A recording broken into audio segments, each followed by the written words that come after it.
With absolutely no hostility toward transgender people, I've always maintained that, just in point of fact, a man cannot become a woman. Over the weekends, CNN's Brian Stelter proved me wrong. Stelter wrote that he missed the deadline for his newsletter because, quote, I crawled in bed and cried for our pre-pandemic lives. I think those tears had been waiting a month to escape. I wanted to share this with you because it feels freeing to do so, unquote. That's a real quote. Now, I don't mean to insult women by comparing them to Brian Stelter, but it's fair to say that women generally experience life more emotionally than men do. Somehow this works when they do it. It contributes to their womanly wisdom and compassion, and also they just look terrific, and a lot of them will make you dinner so you don't have to send out or starve to death, which would be the only other options. But when Stelter misses a deadline in order to crawl into bed for a good cry, I can't help thinking about other men who dealt with crises in the past. For instance, William Travis, one of about 250 Texans who died at the Alamo battling 2,000 Mexican soldiers. Travis wrote a letter addressed to all Americans which said, quote, I was determined to die like a soldier who never forgets what is due to his own honor and that of his country, but instead I crawled into bed and cried for our pre-Alamo lives, and I wanted to share this with you, unquote. There was also General Patton, who addressed the troops preparing to take Europe back from the Nazi war machine, saying, quote, no dumb bastard ever won a war by dying for his country. He won it by crawling into bed and crying for our pre-World War II lives and then sharing that, unquote. I'm not saying that Stelter's behavior made him unworthy to call himself a journalist or an American or a man. I'm just thinking it silently. If you listen, you can almost hear me. Trigger warning, I'm Andrew Klavan, and this is The Andrew Klavan Show. I feel hunky-dunky, life is tickety-boo. Birds are winging, also singing hunky-dunky-doo. Ship-shaped, tipsy-topsy, the world is zippity-zing. It's a wonderful day, hurrah, hooray! It makes me want to sing. Oh, hurrah, hooray! Oh, hooray, hurrah! I have not seen this level of elite disdain for ordinary people since the French Revolution, when I was wearing one of those big funny wigs we used to wear back then. Really, what I'm seeing now on the left makes Marie Antoinette look like that super hot Princess Sophia over in Sweden, who's put aside her tiara to do hospital cleaning and kitchen shifts. People with jobs, people with money, people with power are sneering at and laughing at and ignoring people who are fighting to reopen the economy so they can live and feed their children. Nancy Pelosi shows off her expensive refrigerator packed with overpriced ice cream and then refuses to come back to work to vote for more support for small businesses. Cable television talking heads are calling people Nazis because they're protesting the lockdown so they can support their families. Democrats like Chicago Mayor Lori Lightfoot and New York Mayor Bill de Blasio are violating their own lockdown orders to get their hair coiffed and to take long walks in the park because they consider themselves more important and privileged than the serfs over whom they rule. I'm not saying we should roll out the guillotine, but a little tar and feathers could go a long way in a situation like this. Because these people do not give a fat flying crap for the freedom or welfare of those people they consider deplorable. They're trying to sell us mission creep. That's like, mission creep is that military phrase for what's happened in Afghanistan, where we go in to punish the Taliban and we end up staying 20 years to reinvent the nation. We were told to lock down to keep our hospitals from getting overwhelmed. Fair enough. But we were not told to hide out until every chance of catching the flu was gone. We've passed the peak. The hospitals are clear in most places. I'm not saying we should all rush back to work. I'm not saying that at all, but it's time to start opening the joint up in phases, like Donald Trump says, so that finally, after everyone else has got the economy working, I can come out of hiding and we can all congratulate ourselves on having saved the Klavan. We're not a nation of Brian Stelters. We can't all hide under the bedsheets sobbing like a girl until every chance we could get ill is gone.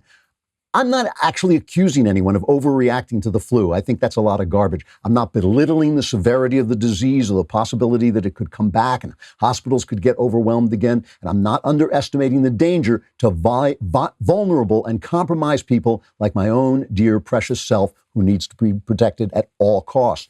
But if we've accomplished what we set out to accomplish, it's time to start the process of getting moving again step by step. We know the media is dishonest and two-faced because of the way they've handled the Joe Biden sex story. So we have proof of that. And we know the Democrats are willing to let the country go to hell to get the government expansion they want because they've told us they are repeatedly. And we know Hollywood celebrities are idiots because just look at them.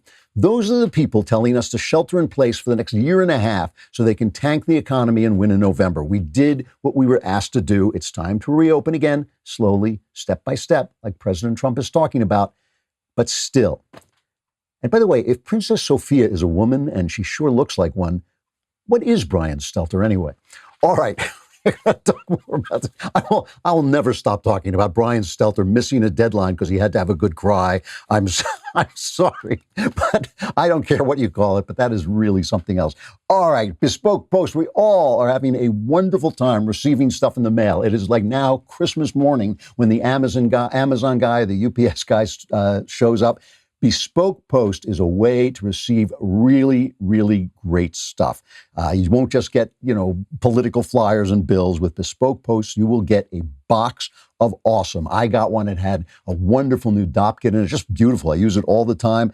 Bespoke Post sends guys only the best stuff every month. So nothing here for Brian Stelter. But no matter what you're into, Box of Awesome has you covered. From style and grooming goods to barware, cooking tools, and outdoor gear, Box of Awesome has carefully built collections for every part of your life. To get started, take the quiz at boxofawesome.com. I love these quizzes, by the way. Your answers will help them pick the right Box of Awesome for you. It's free to sign up. You can skip a month, cancel anytime. Each box costs $45, but you get over $70 worth of gear inside. Get 20% off your first monthly box when you sign up at boxofawesome.com and enter the code Klavan at checkout. That's boxofawesome.com, code Klavan for 20% off your first box. So you do have to know, everybody who is awesome has to know how to spell Klavan. K-L-A-V-A-N, there are no E's in Klavan. Speaking of Klavan, if you want to save the Klavan, please give us a like or a comment, and that will help save the Klavan. Very important thing to do. So we should start opening again. The first business I want to open is Donald Trump's House of Wings. Join me at Donald Trump's House of Wings. Trump, you know our wings will make you happy. Trumpy.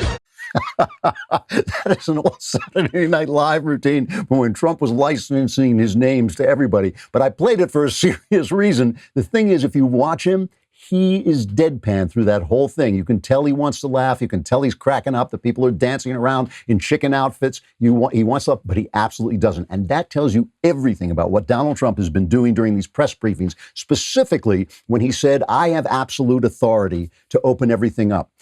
And the governors all reacted, what? This is unconstitutional. We have power. We'll sue. We have power. And so he said, okay, we're opening up. It's up to the governors. What? It's up. What do you mean? It was one of the great deeks in human history. It was absolutely terrific. I'm going to be talking about this today. Trump has preserved federalism during a crisis. He has done what I said he should do at the very beginning, which is that he has let this crisis go to waste. And we're going to take a closer look at that process. There was a terrific article by Christopher DeMuth of the Hudson Institute in the Wall Street Journal over the weekend, pointing out that normally during these crises, the federal government expands, right? That during 9/11, the Bush administration and Congress created these two gigantic agencies with extraordinary powers, the Homeland Security and the Office of the Director of National Intelligence. They got all these new powers to surveil us and pay attention to us and all this stuff. And everybody just said, fine. Even on the right, they were just, I'm innocent, so I don't care if they listen to my phone calls. I heard a lot of right-wingers say that, by the way. Then there was the 2008 crisis, right, where Chris Dodd and Barney Frank, two of the guys responsible for the crash. Barney Frank was as responsible for the crash as anyone in America, and they wrote the new laws that created this incredible, world of bureaucracy in which the government came into boardrooms and started looking over the shoulders of businessmen. And by the way, big business loves this stuff because it makes small business almost impossible. So big business, it just eliminates, competition. They complain about it, but in fact, it's great for them because the more compliance, the more power they have. This is the only time so far when the federal government has preserved the federalist system, has kept the power in the hands of the governors and in the hands of the states. And so what you're seeing now when you're seeing protests is you're not seeing protests against the federal government. You're seeing protests against the states and mostly against the Democrat states, although not only, but mostly against states where they have gone too far. Trump has come up with now a 3-phase plan. It's very, very cautious. It says, once there's been 14 days when the virus hasn't expanded, you can start to come out a little bit. Each phase, you can look it up on the White House website. Each phase has a little bit more that we can do, always making sure, I think in each phase it says save the Klavan. There's always a save the Klavan thing. In all, I'm joking, but in all seriousness, you want people who are older, you want people who are compromised to stay home. You want to be able to look and see if there are new flares, because one of the things about this so far is it's hard to tell whether this is the kind of thing that will just spread like wildfire throughout the country, or it's something that seems to flare up in certain areas that have certain traits that we're not sure about yet. One of them seems to be mass transit, but still. So he has essentially done something that conservatives should be cheering, and instead you still have these never Trump guys talking about the fact that he's mean and he's gross and he's boring and he wears makeup and all, just insane stuff, instead of saying he has put the Democrats in the position of defending federalism. He has put the press in the position of calling for him to become a tyrant while he tells them about the Constitution. That is an amazing, amazing feat on his side. And it should tell us something about him, first of all, that not only has he got a good sense of humor and he's been deadpanning the press and just letting them make fools out of themselves, but also that he is committed to the country working the way the country is supposed to work, which conservatives should be cheering for. And instead, conservatives I think, are being a little bit irresponsible. Obviously, this is an unknown. We don't know what we don't know. We don't know what the situation is. It is not a war.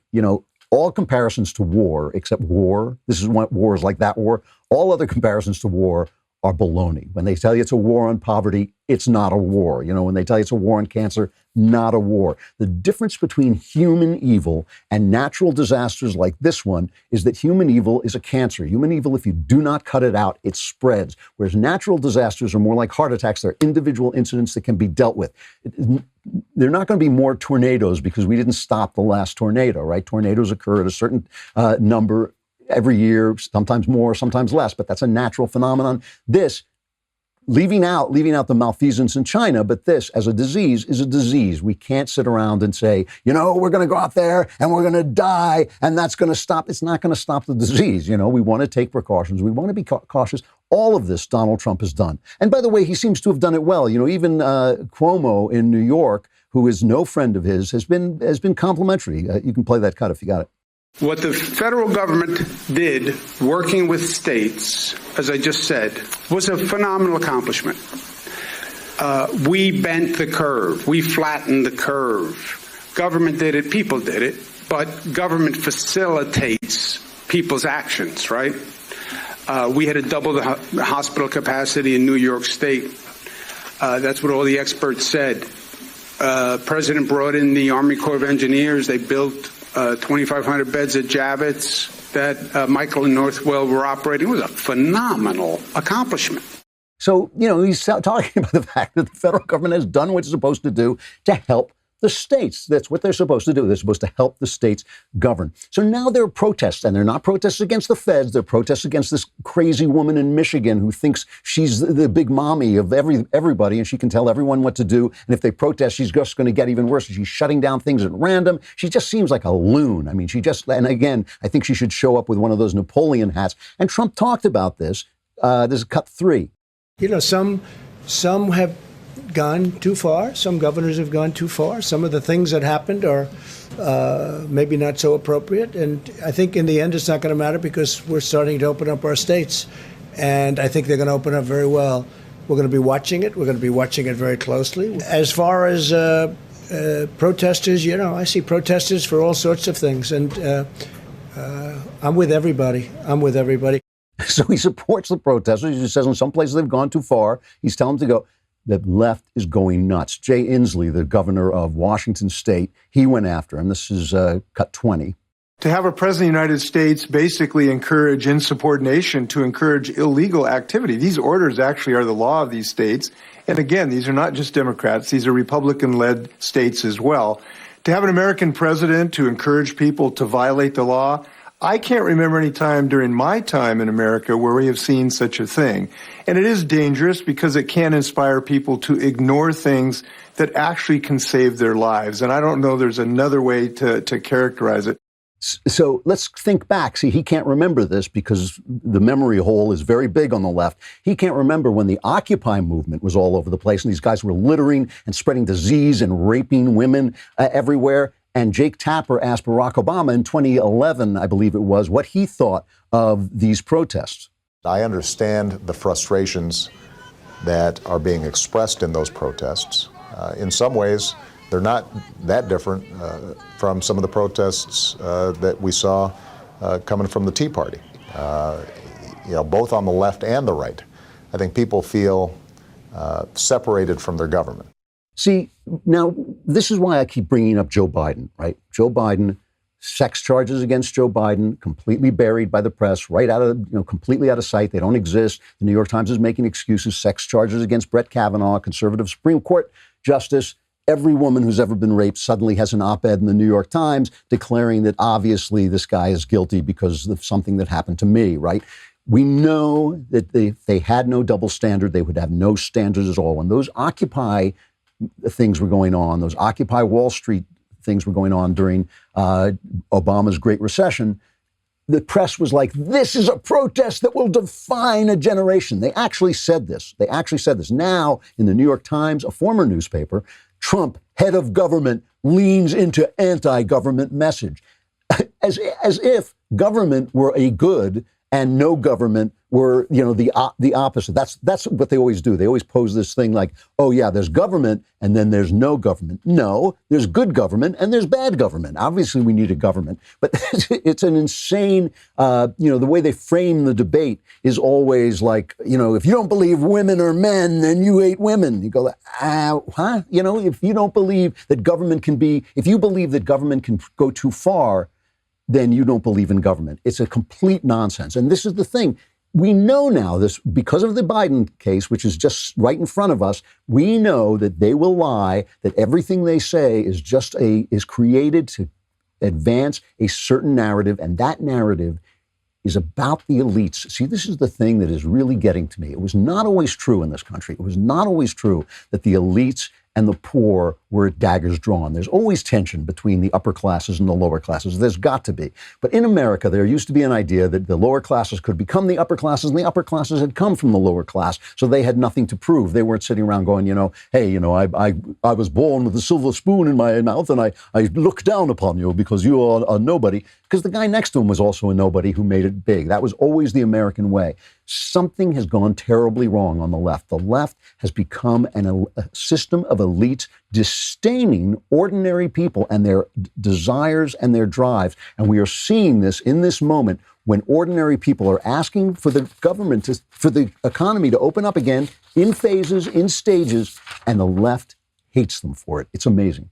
All right. Let us talk about the Benin Brothers, too. Great guys. The Benin Brothers have really, they were going to have a TV show. It was the left went after them for their conservative ideals and knocked their show off the air. But they want to talk to you about how to get your business going, how to be a success without destroying your life. And this is a big deal. I believe in success. I believe in striving. I believe in working hard. I've had a lot of good things happen in my life, but I've always tried to keep my life in order because my life matters to me more than somebody, patting me on the head who I don't know, right? So what's the secret to building a business? The truth is that you can grow a business without sacrificing your family and your character. And the Benin Brothers have over a dozen businesses, including a real estate empire that spans over 35 states, and they didn't sell their soul for it. I really enjoy these guys. I talked to them, David and Jason, and they are a proof that you can build businesses and keep your soul.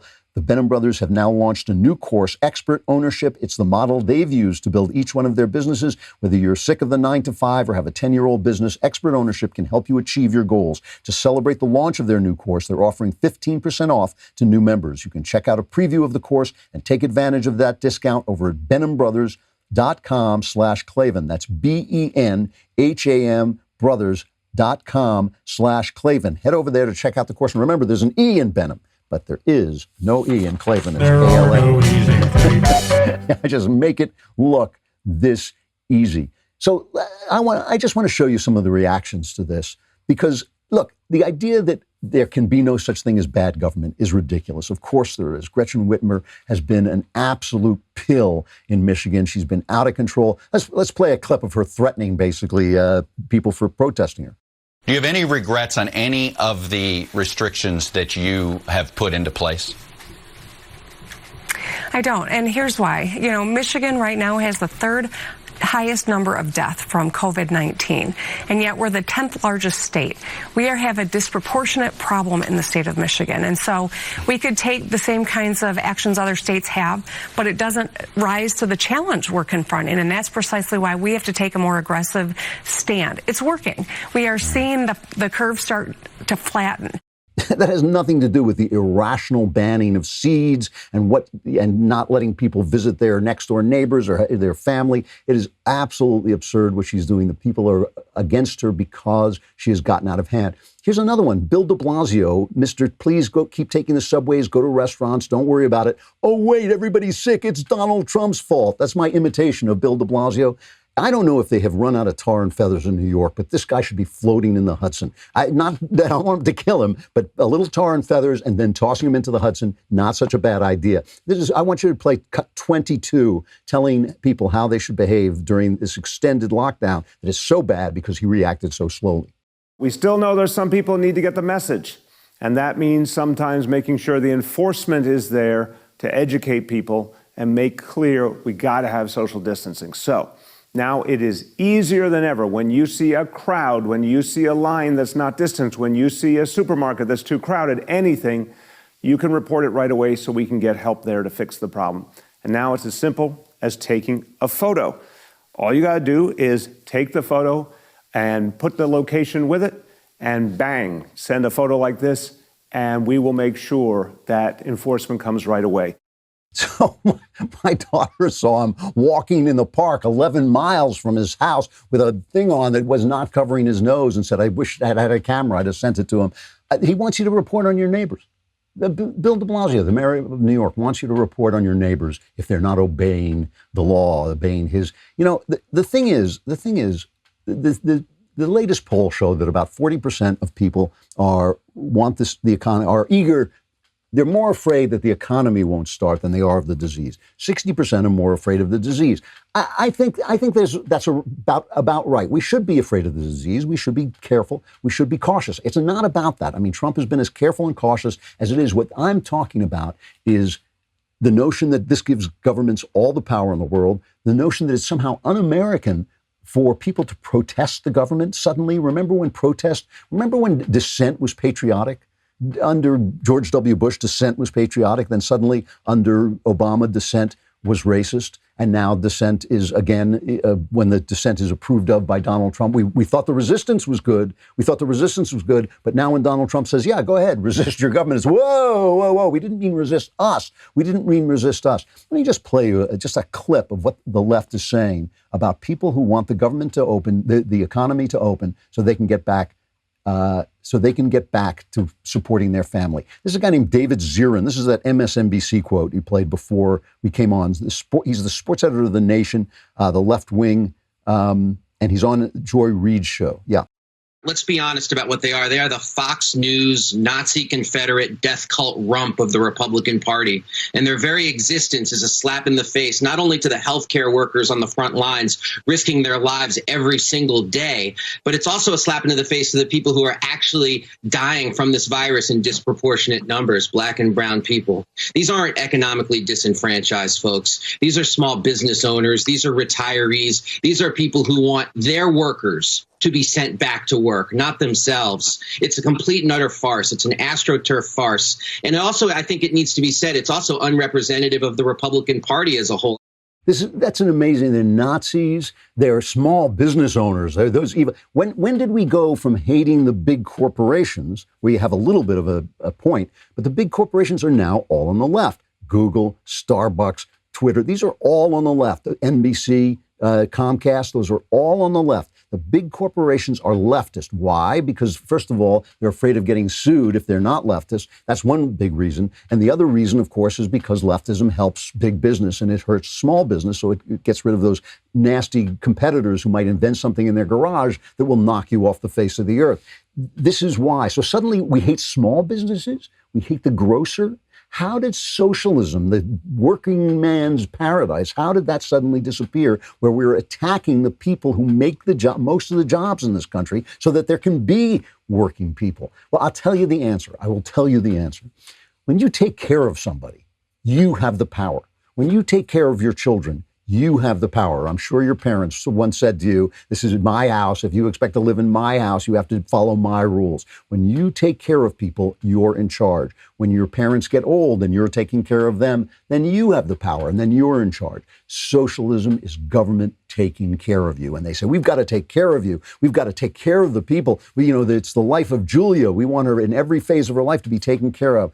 Remember, who has the power when you're being taken care of? It's the person taking care of you. What happens when you take care of yourself? Then you have your own opinions, you have your own way of doing things, you have your own way of looking at life. When you are taking care of yourself, when you're supporting yourself, when you have a job, when you have a small business, when you have something that gives you money, you don't need the government telling you what to think. You don't want the government telling you what to think. You're not dependent on the government. You're not doing what they're doing on Britain when they're celebrating the National Health Service, which is giving them 19th century health care. I'm not attacking the people in that system, by the way. They're great people. They're doctors. They're serving the public. But the system stinks. The system stinks. I lived over there for 7 years. I'm telling you, it was 19th century health care. I had to call my doctor in America just to find out what the latest science was.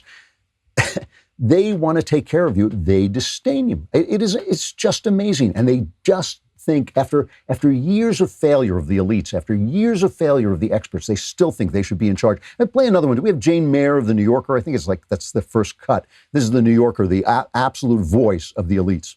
Trump's rhetoric, which is often racist and anger-laced and anti-elitist, is the language that excites the sort of the lower educated part of his base, those sort of the white male base particularly. And so he's saying things that make his supporters feel good. Come on now, dog. Come on, man. It never occurs to elites when the people who are not elites, when the people who are not elites say, you guys stink, it never occurs to them to say, why? What do we do? Is there something we could fix? It's always like, those dumb white, they're white. That's the other thing, by the way, the race stuff is a deflection. The race stuff is to deflect you from what they're doing. The race stuff is to shore up their power, their elite status, their, expertise by calling you racist and saying all these people are white. They're not all white. That's ridiculous. And Trump supporters aren't all white. And it's not a white movement. It is a movement of ordinary people who feel the elites screwed up. They screwed up with 20-year-long wars. They screwed up with recessions that don't go anywhere, that don't ever end because the government is sucking all the energy out of the room. It is really possible. It is really possible. I keep saying that we don't know what the effect of this is going to be, and it's true. 3 months from now, we are going to have a much better sense of what the government did here. And again, I want to express some annoyance with the right. I mean, the right has been loudmouthed about things they don't know about. The reason I have trust in Donald Trump is not because I think he came down from heaven to save the nation. The reason I have trust in Donald Trump is because his interests are aligned with mine. His interests are bringing back the economy and keeping people safe. If only for his political fortunes to be good. His political fortunes will tank if too many people die. His political fortunes will tank if we go into a depression. He is going between Sharbatus and Scylla. He's kind of got to guide the country right down the middle. That's where I think we should be. Plus, he's getting the best information. So why shouldn't I trust him when he says it's time to start phasing in going back to work? I don't think that's wrong. When he says, some of these governors have gone too far.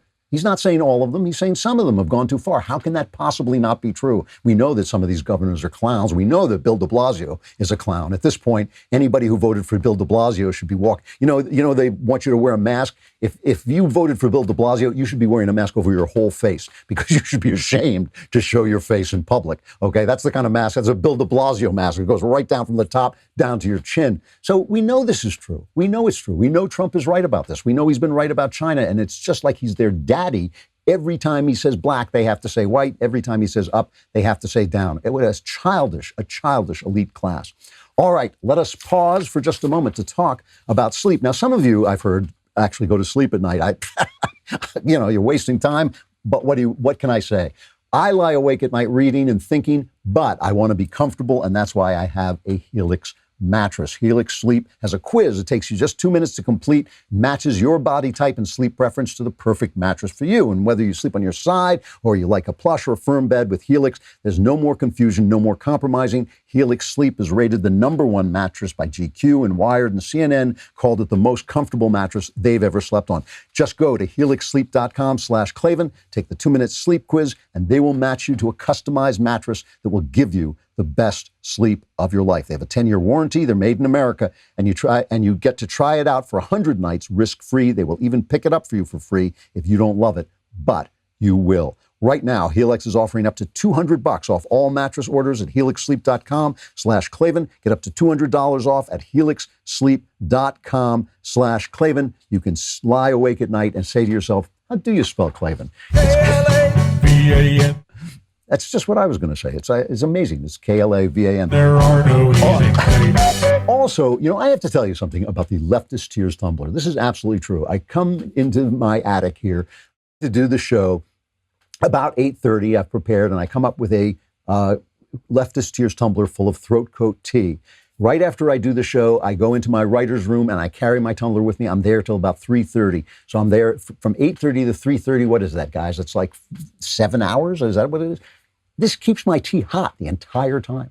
My tea is hot the entire time. That's why you don't just need one Leftist Tear tumbler. You need 2 Leftist Tears tumblers, and we will give you 2 Leftist Tears tumblers if you become a Daily Wire Insider Plus or an all-access member. We will send you 2 Leftist Tears tumbler just to get you started. Both tumblers may not get to you at the same time, but you'll definitely get 2 of them for the price of 1. And when you got a membership, you get all kinds of good things. You get an ad-free website, which is great. All 3 hours of Ben's show. You get exclusive election insights, op-eds from Ben, and Daily Wire members also get us to ask us questions during Backstage, which is Wednesday evening. We're not sure exactly what hour, but Wednesday evening we will have a Backstage to celebrate Earth Day. I will be bringing Earth with me to the Backstage on Wednesday. So you will get to ask questions if you're a subscriber, and you'll get to drink out of 2 Leftist Tears tumblers at once. So become an Insider Plus or All Access member and double your tears with 2 Leftist Tears tumblers. Go to dailywire.com/subscribe to get started and get 10% off with coupon code Klavan. That's dailywire.com/subscribe, coupon code Klavan, and get the rarest of all beverage vessels ×2. But you just have to know how to spell Klavan. There are no easy you can't save the Klavan unless you know how to spell Klavan. Come on over to dailywire.com and subscribe.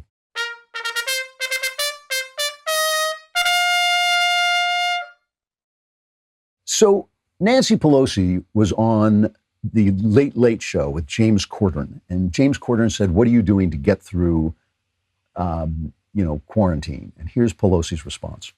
This is something you can get through the mail. Okay. Run out. Can I show you? Me. Yeah, absolutely. This is the episode of Cribs I never knew I needed. Oh, my. Wow. Other people in our family go for some other flavors, but chocolate, and then we have some other chocolate here.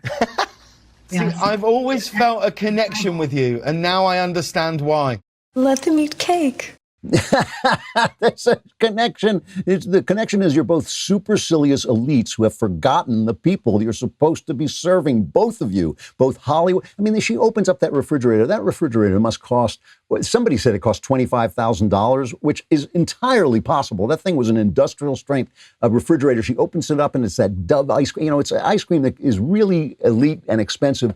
It's like they have no sense. They have no sense that their lives are not like everybody's lives. I'm not saying they got to pretend. I'm just saying a little bit of respect, a little bit of sense that this is not everybody is sitting at home with their $20,000 refrigerator eating $20,000 ice cream. And the problem is this connection that we've talked about a million times between the Democrats and the entertainment industry and the entire communications industry. has made it so they do not know. They don't know what they don't know. They don't know that that's offensive. It is offensive. I mean, look, I'm not offended. I'm not going to say, oh, I'm shocked and outraged or anything like that. But it's disgusting. I mean, it is a true let them eat ice cream, let them eat cake moment, except it's let them eat dust because people have nothing, have nothing. So, you see this again. Christian Toto wrote a good piece about this. I think it's on our site, it's on the Daily Wire. And, he's talking about the fact that all of these people, all of these guys, I mean, Stephen Colbert made $15 million a year. I hear he's gotten a raise. He made $15 a year, and he's making fun of the people who are protesting. Do we have that clip, the Colbert clip? Some of the states can actually open up before the deadline of May 1st. Wow, May 1st is 2 weeks away. It's going to take me that long to find my pants. Pro-Trump protesters in Ohio demanded the governor reopen businesses, demonstrating right outside the State House windows. Well, I'm sure that convinced the legislators. The medical data doesn't back up an early reopen, but I did hear some sound policy ideas from Lady Flag Screamer and guy in a purge mask. Protesters carried Trump flags, MAGA signs, even Confederate flags, because nothing says never surrender like a Confederate flag. The protesters were focused on protecting the things that are most precious: hair and lawns. Sir, you don't need to buy lawn fertilizer anymore. You can make that at home.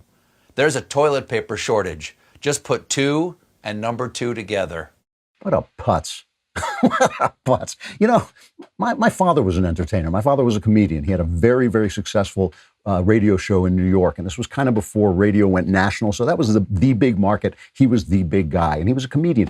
And my father was nice to everybody. I used to walk down the street. We called him the mayor of 34th Street. You would walk down the street with him and people would lean out of windows and wave to them. Nice to everybody but me, but still, people would lean out of windows and wave at him. They knew his name in every restaurant on the block in New York. I mean, people just loved him. And I asked him once, I said to him, how come you're so nice to everybody?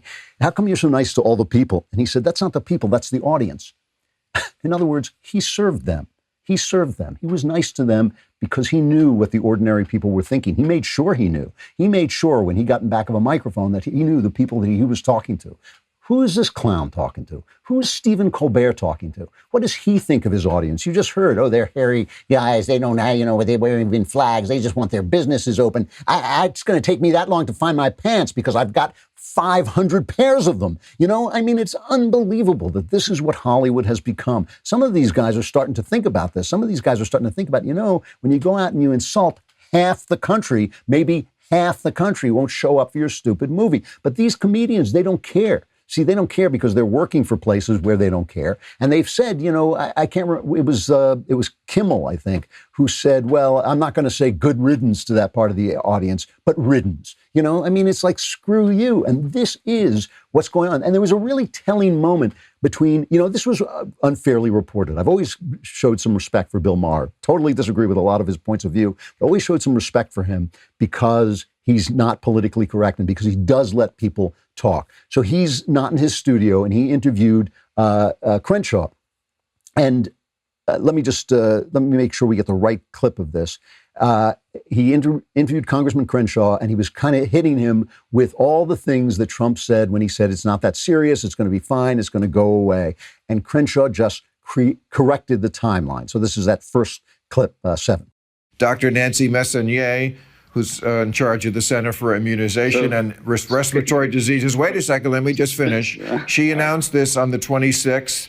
On the 25th, that we're going to have to lock down the country. He said the next day, 15 people have it, and it's soon going to be close to 0. March 6th, he said anyone who wants a test can get it, which is still completely okay, let me stick to February. Completely wrong. As you go forward, because you mentioned February 25th. The day before, February 24th, that's when the administration requested $2.5 billion from Congress to fulfill CDC, NIH, and FDA funding to combat the virus and the potential spread of it. What happened right then? I'll tell you because I was in Congress and I know what happened. Did we vote on a supplemental funding bill? No. Did we wait days to vote? No, still didn't vote on it. You know what we voted on later that week? Nancy Pelosi, the only thing she would put on the floor to vote on was a bill to ban flavored tobacco. So everyone went on Twitter and said, oh, Dan Crenshaw slaughters Bill Maher. And I didn't think that was what happened. I thought it was a little bit, I mean, obviously it's Twitter, who cares what, that's what people say.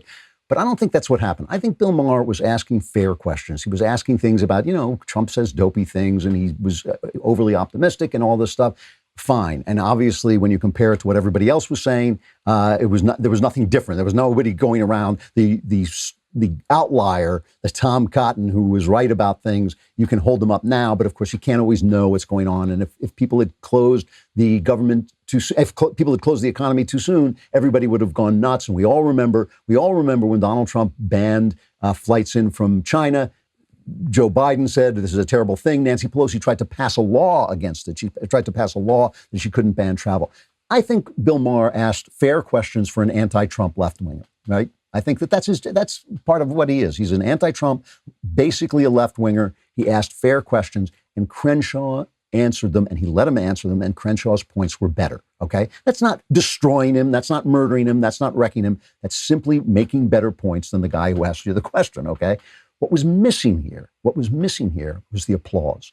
What was missing is the apparatus to elevate Bill Maher to a place where he's essentially unassailable, where his opinion is all that matters. When you have that applause machine that Colbert has, that all of these guys have, it completely erases any chance that somebody can come in and do what Crenshaw just did. It was the apparatus that was missing. It was not that Bill Maher was being a bad guy. I just don't think he was. I mean, look, he was taking a point of view that I really disdain and don't like, but different people see the world different ways. We got to have that country. If we don't have that country, we're not a free country. That's fine. But it is this apparatus of applause and wealth and adulation that has cut these people off from other voices. And that can't be. That can't continue.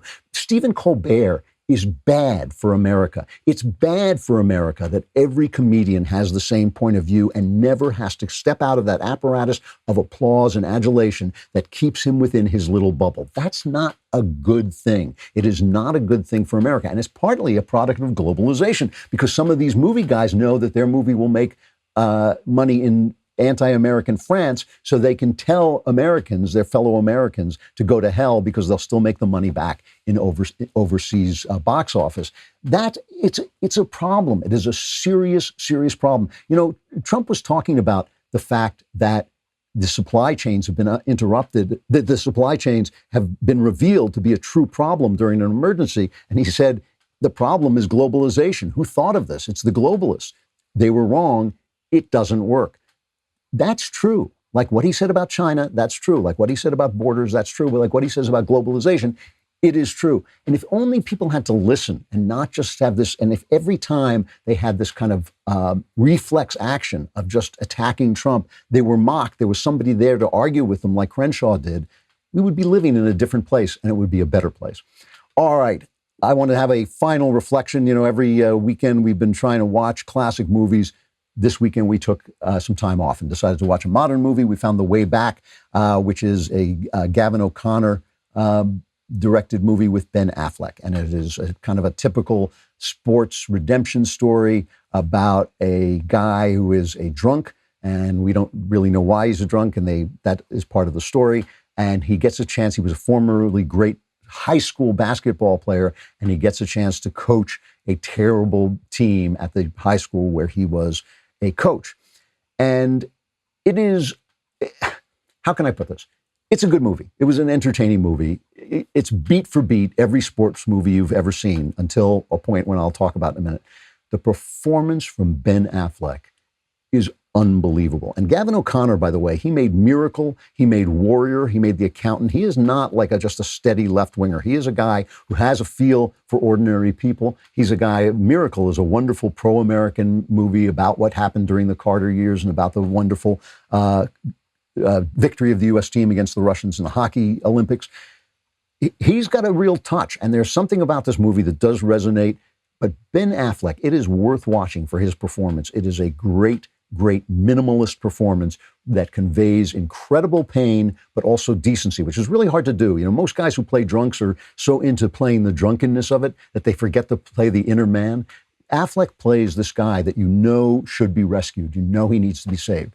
I got to stop, but I also just want to say the last 10 minutes of this film are great. The last scene is great. The fact that they don't let the metaphor of sports redemption become the reality of sports redemption is a genuine innovation. It's genuinely different. What the movie says is that sports is a metaphor for redemption, but it's not redemption itself. You still got to find that, and it shows that, and it's a beautiful movie. It's got a kind of subtle message about God that I think is positive, but you have to read it into it.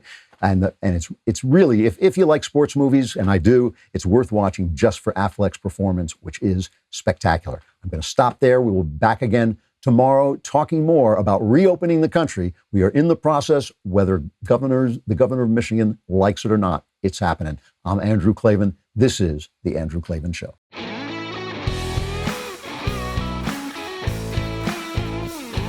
The Andrew Klavan Show is produced by Robert Sterling and directed by Mike Joyner. Executive producer, Jeremy Boring. Technical producer, Austin Stevens. And our supervising producer is Mathis Glover. Assistant director, Pavel Wydowski. Edited by Adam Sayevitz. Audio mixed by Robin Fenderson. Hair and makeup is by Jesua Alvera. Animations are by Cynthia Angulo. Production assistants, McKenna Waters and Ryan Love. The Andrew Klavan Show is a Daily Wire production. Copyright Daily Wire 2020. If you prefer facts over feelings, aren't offended by the brutal truth, and you can still laugh at the insanity filling our national news cycle, well, tune in to The Ben Shapiro Show. We'll get a whole lot of that and much more. See you there.